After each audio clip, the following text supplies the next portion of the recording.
Eight o'clock in the morning in Liberia's capital, Monrovia. Jonathan Doma is a guest on the live show Radio Maria. He reports about the latest incidents of corruption in the education system. The 28-year-old works for the Center for Transparency and Accountability in Liberia. Today he speaks about corruption in schools, about teachers putting money intended for books into their own pockets.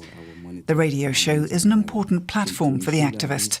It is important because the public depends on us a lot. There's a lot that is expected of our work by the public, so we always try our best to share the result of our works, our findings, our research, the findings of our research to the public. Tell us about some of those things that you are currently working. There's a lot of interest in the show. Every day, more and more people talk about corruption in government institutions and in politics. Despite some initial progress, Liberia recently fell in the world's Corruption Perception Index. We are the common people who will benefit from the resources that this country has. But all the resources that the country has, we cannot see it because of the corruption. Corruption is a very, very serious problem in our country.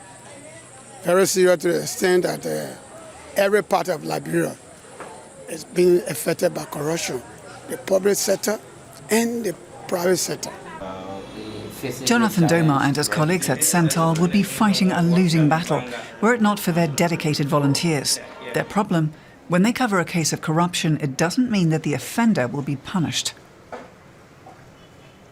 The activists aren't giving up, though. In fact, they're starting to see results. Here at the University of Liberia, students are staging a protest against rising tuition rates. They're upset about a lack of transparency. Jonathan will meet with the University Council to clarify some important points.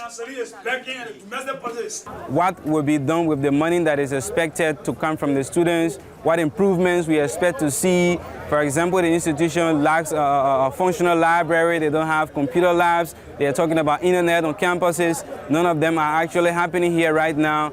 After a week-long standoff success, the president of the country rules for the status quo to be maintained. There will be no raise of tuition fees for now. More importantly, though, it's a good sign for Liberia, says Jonathan Doma, that more and more young people are stepping up to ask difficult questions.